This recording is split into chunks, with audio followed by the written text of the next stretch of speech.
നമസ്കാരം. ഫസ്റ്റ് പിന്നെ മറ്റൊരു വീഡിയോയിലേക്ക് എല്ലാവർക്കും സ്വാഗതം. അപ്പോൾ നമ്മൾ കഴിഞ്ഞ ക്ലാസ്സിൽ സയൻറ്റിഫിക് ഓഫീസർ ബയോളജിയുടെ സിലബസ് ഡിസ്കഷൻ നടത്തിയിരുന്നു. ഇന്ന് നമ്മളുടെ ആദ്യത്തെ ക്ലാസ്സാണ് സയൻറ്റിഫിക് ഓഫീസറിൻ്റെ. ഇന്ന് ഡിസ്കസ് ചെയ്യാൻ പോകുന്നത് ഫസ്റ്റ് മൊഡ്യൂളാണ് സിസ്റ്റമാറ്റിക്സ്. നമുക്കറിയാലോ, വളരെ ഡീറ്റെയിൽ ആയിട്ടുള്ള, വളരെ ഇൻഡെപ്ത് ആയിട്ടുള്ള ഒരു സിലബസ് ആണ് നമ്മുടെ മുമ്പിലുള്ളത്. അതിനകത്ത് വളരെ സെലക്റ്റഡ് ആയിട്ടുള്ള ഏരിയാസ് മാത്രമേ ഞാൻ കവർ ചെയ്ത് പോകത്തുള്ളൂ. സിസ്റ്റമാറ്റിക്സ് കമ്പാരിറ്റീവ്ലി കുറച്ച് എളുപ്പമാണ് കേട്ടോ. ബാക്കി ഒക്കെ എല്ലാ മൊഡ്യൂൾസും ഭയങ്കര ഭീകരമായിട്ട് ഈച്ച് ആൻഡ് എവറി പോയിന്റ് ഇങ്ങനെ അവർ പോയിന്റ് ഔട്ട് ചെയ്ത് കൊടുത്തിട്ടുണ്ട്. അപ്പോൾ സിസ്റ്റമാറ്റിക്സ് നമ്മളൊരു +1 +2 പഠിച്ചിട്ടുള്ള ക്ലാസിഫിക്കേഷനും കാര്യങ്ങളും അങ്ങനത്തെ കൂടുതൽ കാര്യങ്ങളുമാണ് സിസ്റ്റമാറ്റിക്സിലുള്ളത്. എളുപ്പം പഠിക്കാൻ പറ്റും. ഒരു 2-3 ക്ലാസ് കൊണ്ട് നമുക്ക് ഈ ഒരു മൊഡ്യൂൾ കവർ ചെയ്യാൻ പറ്റും.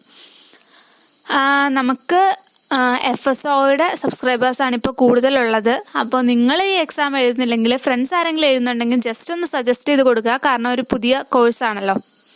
So let's move on to the video. Systematics. സിസ്റ്റമ എന്ന ലാറ്റിനൈസ്ഡ് ഗ്രീക്ക് വേർഡിൽ നിന്നാണ് സിസ്റ്റമാറ്റിക്സ് എന്ന പദം ഉണ്ടാവുന്നത്. എന്താണ് ഈ systematics? It is a scientific study of kinds and diversities of organisms and of any and all relationships among them. അപ്പോൾ നമുക്കറിയാമല്ലേ, നമ്മുടെ ഈ പ്രപഞ്ചത്തിൽ ഡിഫറെൻറ്റ് ടൈപ്സ് ഓഫ് ഓർഗാനിസംസ് ഉണ്ട്. അവർ തമ്മിൽ പല ബയോളജിക്കൽ ഇൻട്രാക്ഷൻസും റിലേഷൻഷിപ്സും ഒക്കെ ഉണ്ട്.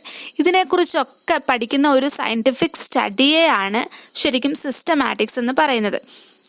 ഇതിൻ്റെ ഒരു എക്സാക്റ്റ് ഇങ്ങനെയുള്ള ഒരു ഡെഫിനിഷൻ നൽകിയത് G. സിംസൺ ആണ് 1961. ആ പേര് ഓർത്ത് വെച്ചേക്കണം. കാരണം സിസ്റ്റമാറ്റിക്സ് അതിനൊരു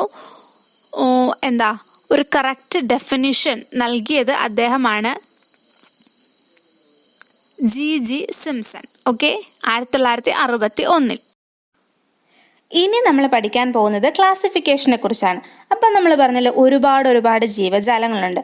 ഇവർക്കൊക്കെ കോമൺ ആയിട്ട് കുറച്ച് ക്യാരക്ടറിസ്റ്റിക്സ് ഉണ്ടാകും. ഇങ്ങനെ കോമൺ ക്യാരക്ടറിസ്റ്റിക്സ് ഉള്ള ഓർഗാനിസംസിനെ ഒന്നിച്ച് കൊണ്ടുവന്ന് അങ്ങനെ ഡിഫറെൻറ്റ് ക്ലാസ്സസ് അല്ലെങ്കിൽ ഡിഫറെൻറ്റ് ഗ്രൂപ്പ്സ് ആക്കി അവരെ ഒന്ന് ഐഡന്റിഫൈ ചെയ്യാനും അവരെ കുറിച്ച് പഠിക്കാനുമുള്ള എളുപ്പത്തിന് വേണ്ടി അങ്ങനെ ക്ലാസിഫൈ ചെയ്യും.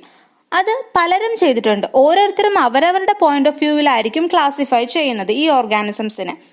അപ്പോൾ അങ്ങനെയുള്ള കുറച്ച് ഇമ്പോർട്ടൻ്റ് ആയിട്ടുള്ള ക്ലാസിഫിക്കേഷൻസിനെ കുറിച്ച് നമുക്ക് ജസ്റ്റ് ഒന്ന് ഡിസ്കസ് ചെയ്ത് പോവാം. ഒരുപാട് ഡീറ്റെയിൽ ആയിട്ടൊന്നുമില്ല. നമുക്ക് ആരൊക്കെയാണ്, എങ്ങനെയൊക്കെയാണ് ചെയ്തത്, എന്തിൻ്റെയൊക്കെ ബേസിസിലാണെന്ന് ജസ്റ്റ് ഒന്ന് മനസ്സിലാക്കാൻ വേണ്ടിയിട്ട്. ആദ്യത്തെ, അതായത് പലരും ക്ലാസിഫൈ ചെയ്തിട്ടുണ്ട്, അതിനകത്തൊരു നോട്ടബിൾ ആയിട്ടുള്ള ഒരു ക്ലാസിഫിക്കേഷൻ ആദ്യം ചെയ്തത് അരിസ്റ്റോട്ടിലാണ്. And he is known as the father of biological classification. ഓർക്കുക, ഫാദർ ഓഫ് ബയോളജിക്കൽ ക്ലാസിഫിക്കേഷൻ എന്ന് ചോദിക്കുകയാണെങ്കിൽ അരിസ്റ്റോട്ടിലാണ്. And he was the earliest to attempt a more scientific basis for classification. കുറച്ച് നല്ല രീതിയിൽ സയൻറ്റിഫിക് ബേസിസിൻ്റെ അടിസ്ഥാനത്തിൽ ആദ്യമായിട്ട് നല്ല രീതിക്ക് ഈ ഒരു ഓർഗാനിസംസിനെ കുറച്ചൊക്കെ നോട്ടബിൾ ആയിട്ടുള്ള രീതിയിൽ അറേഞ്ച് ചെയ്തത് അരിസ്റ്റോട്ടിലാണ്. അദ്ദേഹം സിമ്പിൾ മോർഫോളജിക്കൽ ക്യാരക്ടറിസ്റ്റിക്സും അതിൻ്റെയൊക്കെ ബേസിസിലാണ് പ്ലാന്റ്സിനെ ഡിവൈഡ് ചെയ്തത്. അതായത് ട്രീസ്, ഷ്രബ്സ്, ഹെർബ്സ് അങ്ങനെയാണ് പ്ലാന്റ്സിനെ അദ്ദേഹം ഡിവൈഡ് ചെയ്തത്. അതുപോലെ തന്നെ ആനിമൽസിനെ അദ്ദേഹം 2 രീതിയിൽ ഡിവൈഡ് ചെയ്തിരുന്നു. അതായത് റെഡ് ബ്ലഡ് ഉള്ളവയും റെഡ് ബ്ലഡ് അല്ലാത്തവയും. അങ്ങനെയാണ് അദ്ദേഹം ഡിവൈഡ് ചെയ്തത്. ഇനി അദ്ദേഹം കൊണ്ടുവന്നൊരു കൺസെപ്റ്റ് ആയിരുന്നു കൺസെപ്റ്റ് ഓഫ് സ്കെയില നാച്ചുറെ. അത് ഓർത്ത്. അടുത്തതാണ് 2 കിങ്ഡം ക്ലാസിഫിക്കേഷൻ.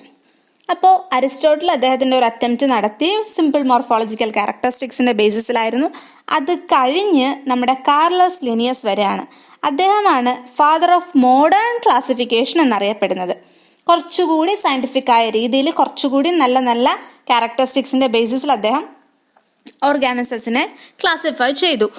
കാർലോസ് ലിനിയസിനെ കുറിച്ച് പഠിക്കുമ്പോൾ നിങ്ങൾ എക്സാം പോയിന്റ് ഓഫ് വ്യൂവിൽ ഓർക്കേണ്ട 2 കാര്യങ്ങളാണ്. ഒന്ന്, അദ്ദേഹത്തിൻ്റെ ബുക്ക് സിസ്റ്റമ നാച്ചുറെ. രണ്ടാമത്തത് ബൈനോമിയൽ നോമൻക്ലേച്ചർ ഉണ്ടല്ലോ. അതായത് ഒരു യൂണിവേഴ്സൽ നെയിമിങ്, ഒരു പർട്ടിക്കുലർ ഇപ്പോൾ ഒരു പ്ലാന്റോ അല്ലെങ്കിൽ ഒരു ആനിമലോ അതിന് ഒരു യൂണിവേഴ്സൽ നെയിമിംഗ്, അതാണ് ബൈനോമിയൽ നോമൻക്ലേച്ചർ. എങ്ങനെയാണ്? ഒരു ജീനസ് നെയിമും കാണും, ഒരു സ്പീഷ്യസ് നെയിമും കാണും. Genus name starting with capital letter and species name starting with small letter. അല്ലെന്നുണ്ടെങ്കിൽ അത് ഇറ്റാലിക്സിൽ എഴുതണം, അതും അല്ലെങ്കിൽ എങ്ങനെയാ അണ്ടർലൈൻ ചെയ്യണം. അങ്ങനെ കുറേ റൂൾസ് ഒക്കെ ഉണ്ടല്ലോ, അത് പിന്നീട് നമ്മൾ പഠിക്കാം. ആ ഒരു രീതിക്ക് ഓരോ സ്പീഷ്യസിനും അതിൻ്റെ പേര് കൊടുക്കുക എന്നുള്ള ഒരു കൺസെപ്റ്റ് കൊണ്ടുവന്നത് കാർലോസ് ലീനിയസ് ആയിരുന്നു. In Linnaeus times, a two-kingdom system of classification was Plantae and Animalia kingdoms, which was developed that includes all plants and animals respectively. അപ്പോൾ അദ്ദേഹം ഈ 2 kingdom ക്ലാസിഫിക്കേഷനകത്ത് ജസ്റ്റ് Plantae, Animalia അങ്ങനെ 2 കിങ്ഡംസ് ആണ് കൊണ്ടുവന്നത്.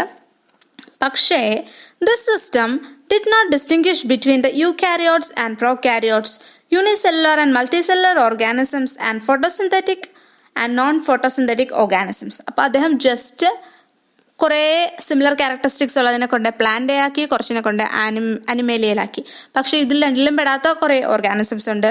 അതുപോലെ തന്നെ യൂകാരിയോട്സിനെയും പ്രോകാരിയോട്സിനെയും ഡിവൈഡ് ചെയ്തിട്ടില്ല, യൂണിസെല്ലാറിനെയും മൾട്ടിസെല്ലാറിനെയും ഡിസ്റ്റിങ്വിഷ് ചെയ്തില്ല. അതുപോലെ ഫോട്ടോസിന്തറ്റിക് ആയിട്ടുള്ള ആൽഗേനെയും നോൺ ഫോട്ടോസിന്തറ്റിക് ആയിട്ടുള്ള ഫംഗൈനെയും ഒക്കെ കൂടെ ഒന്നിച്ചാണ് ഇട്ടിരുന്നത്. അപ്പോൾ ഒരു പക്ക നല്ല രീതിക്ക് എന്ന് പറയാൻ പറ്റില്ല, എന്നാലും കുറച്ചുകൂടി സയൻറ്റിഫിക് ആയ രീതിക്കാണ് ഇദ്ദേഹം ചെയ്തത്. പിന്നീട് വന്നവർ കുറച്ചുകൂടിയൊക്കെ മോഡിഫിക്കേഷൻസ് വരുത്തി ഈ പ്രോകാരിയോട്സിനെയും യൂകാരിയോട്സിനെയും ഡിസ്റ്റിങ്വിഷ് ചെയ്ത് അങ്ങനെ ഇപ്പോഴും നടന്നുകൊണ്ടിരിക്കുകയാണ് അല്ലേ. കുറച്ചുകൂടി ഡെവലപ്ഡ് ആയിട്ടുള്ള രീതിക്കുള്ള ക്ലാസിഫിക്കേഷൻസ് വന്നുകൊണ്ടിരിക്കുകയാണ്. അപ്പോൾ അദ്ദേഹമാണ് രണ്ടാമത്തെ ഓർത്തിരിക്കേണ്ട ആൾ ക്ലാസിഫിക്കേഷനെ കുറിച്ച് പഠിക്കുമ്പോൾ. അടുത്തതാണ് 5 kingdom ക്ലാസിഫിക്കേഷൻ. ഏറ്റവും കൂടുതൽ അക്സെപ്റ്റഡ് ആയിട്ടുള്ള ഒരു ക്ലാസിഫിക്കേഷൻ ആയിരുന്നു 5 kingdom ക്ലാസിഫിക്കേഷൻ. ആയിരുന്നു എന്നല്ല, ഇപ്പോഴും മോസ്റ്റ്ലി അക്സെപ്റ്റഡ് ആയിട്ടുള്ളത് ഇത് തന്നെയാണ്. ആരാണ് കൊണ്ടുവന്നത്? R.H. വിറ്റാക്കർ. ഏത് വർഷമാണെന്ന് ഓർക്കണം? 1969. And R.H. Whittaker in 1969 proposed a 5 kingdom classification. എന്തൊക്കെ ക്രൈറ്റീരിയാസിന്റെ ബേസിസിലായിരുന്നു?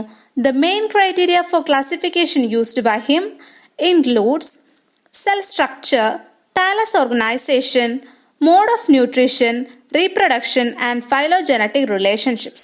അപ്പോൾ അദ്ദേഹം വെറുതെ ഒരു മോർഫോളജിക്കൽ ക്യാരക്ടറിസ്റ്റിക്സ് മാത്രം നോക്കിയിട്ടല്ല, അദ്ദേഹം എന്തൊക്കെ നോക്കി? സെല്ലിൻ്റെ സ്ട്രക്ചർ, താലസിൻ്റെ ഓർഗനൈസേഷൻ, അതുപോലെ അതിൻ്റെ മോഡ് ഓഫ് ന്യൂട്രീഷൻ, റീപ്രൊഡക്ഷൻ എങ്ങനെയാണ്, ഓവി പാരസ് ആണോ വിവി പാരസ് ആണോ, അങ്ങനത്തെ പരിപാടികളൊക്കെ നോക്കി.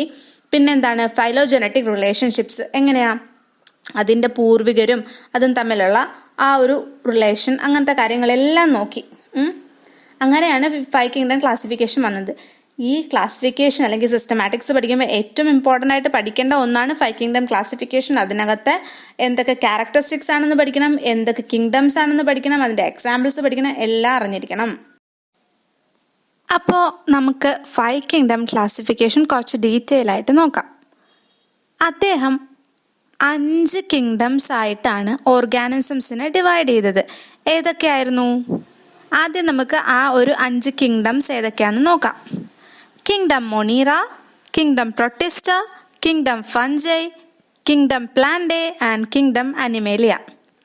അങ്ങനെ 5 kingdoms ആയിരുന്നു. ഇനി അദ്ദേഹം മെയിനായിട്ട് നോക്കിയ കുറച്ച് ക്യാരക്ടറിസ്റ്റിക്സ് ഉണ്ട്, അതേതൊക്കെയാണെന്ന് നോക്കാം.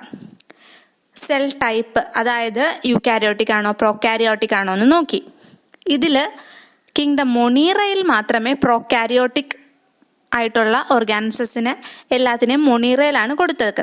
ബാക്കി എല്ലാം, അതായത് പ്രൊട്ടിസ്റ്റ ആയാലും ഫഞ്ചൈ ആയാലും പ്ലാന്റേ ആയാലും അനിമേലിയ ആയാലും, ആ 4 kingdomസിലും ഉള്ള ഓർഗാനിസംസ് എല്ലാം യൂകാരിയോട്ടിക് ആയിരുന്നു.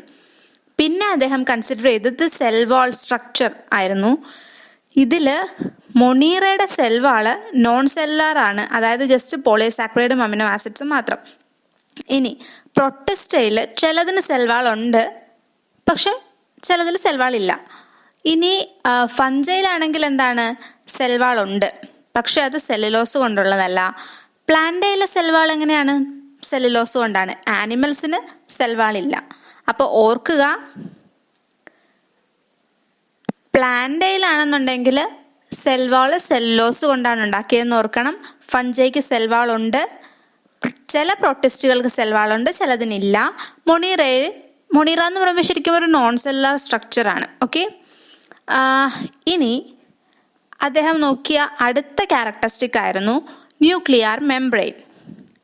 മൊണീറയ്ക്ക് ന്യൂക്ലിയർ മെംബ്രെയിൻ ഇല്ല, ബാക്കി എല്ലാത്തിനും ന്യൂക്ലിയർ മെംബ്രെയിൻ ഉണ്ട്. ന്യൂക്ലിയർ മെംബ്രെയിൻ കഴിഞ്ഞിട്ട് പിന്നെ അദ്ദേഹം നോക്കിയത് ബോഡി ഓർഗനൈസേഷൻ ആയിരുന്നു. അതായത് സെല്ലുലാർ ആണോ, അതായത് യൂണിസെല്ലുലാർ ആണോ, മൾട്ടി സെല്ലുലാർ ആണോ, ടിഷ്യൂ ലെവൽ ഓർഗനൈസേഷൻ ആണോ, അല്ലെങ്കിൽ ഓർഗൻ ലെവൽ ഓർഗനൈസേഷൻ ആണോ, ഓർഗൻ സിസ്റ്റം ലെവലാണോ, എത്രത്തോളം ഡൈവേഴ്സ് ആയിട്ടുള്ള ഒരു കോംപ്ലക്സ് ആയിട്ടുള്ള സെല്ലുലാർ ഓർഗനൈസേഷൻ ആണെന്ന് നോക്കിയിട്ടുണ്ട്. അതിൽ ശരിക്കും മൊണീറയ്ക്കും പ്രൊട്ടിസ്റ്റയ്ക്കും ജസ്റ്റ് സെല്ലുലാർ ആണ്. അതിൻ്റെ വളരെ ചെറിയ മൈന്യൂട്ട് ഓർഗാനിസംസ് ആണല്ലോ. പിന്നെ ഫഞ്ചൈ മൾട്ടി സെല്ലുലർ ആണ്, പക്ഷെ അല്ലെങ്കിൽ ഒരു ലൂസ് ടിഷ്യൂ ടൈപ്പ്, അത്ര ഡെവലപ്ഡ് അല്ല, എന്നാലും ഒരു multi cellular to tissue level organisation ആയിരുന്നു ഫഞ്ചൈക്ക് ഉണ്ടായിരുന്നത്. പ്ലാന്റേക്ക് ടിഷ്യൂ ലെവൽ അല്ലെങ്കിൽ ഒരു ഓർഗൻ ലെവൽ വരെ ഡെവലപ്മെൻറ്റ് കാണപ്പെട്ടിട്ടുണ്ട്. അനിമേലിയയ്ക്കാണ് ഏറ്റവും കൂടുതൽ ഡെവലപ്മെൻ്റ് ഉള്ളത്. അതായത് ഒന്നെങ്കിൽ tissue level, organ level, organ system level. ഇപ്പം ഹ്യൂമൻ ബീങ്സിൻ്റെ കാര്യം നോക്കിയാലും കൈയും കാലും അങ്ങനെ ഒരു ഓർഗൻ സിസ്റ്റം, എന്താ ഇപ്പം നമ്മുടെ ഡൈജസ്റ്റീവ് സിസ്റ്റം, അങ്ങനെ ഡിഫറെൻ്റ് ഓർഗൻസ് ചേർന്നിട്ട് പ്രവർത്തിക്കുന്ന ഓർഗൻ സിസ്റ്റംസ് വരെയുള്ള വെൽ ഡെവലപ്ഡ് ഓർഗാനിസംസ് ആയിരുന്നു ഈ ഒരു ആനിമേലിയയിലുള്ളത്. അടുത്തത് മോഡ് ഓഫ് ന്യൂട്രീഷൻ. മൊണീറ ശരിക്കും ഓട്ടോട്രോഫിക്കും ഉണ്ട്, ഹെറ്ററോട്രോഫിക്കും ഉണ്ട്. ഓട്ടോട്രോഫിക്ക് തന്നെ എങ്ങനത്തേക്കാകാം? കീമോസിന്തറ്റിക്കോ ഫോട്ടോസിന്തറ്റിക്കോ ആകാം. അതുപോലെ ഹെറ്ററോട്രോഫിക് എന്ന് പറയുമ്പോൾ സാപ്രോഫൈറ്റ്സ് ആകാം, അല്ലെങ്കിൽ പാരസൈറ്റ്സ് ആവാം.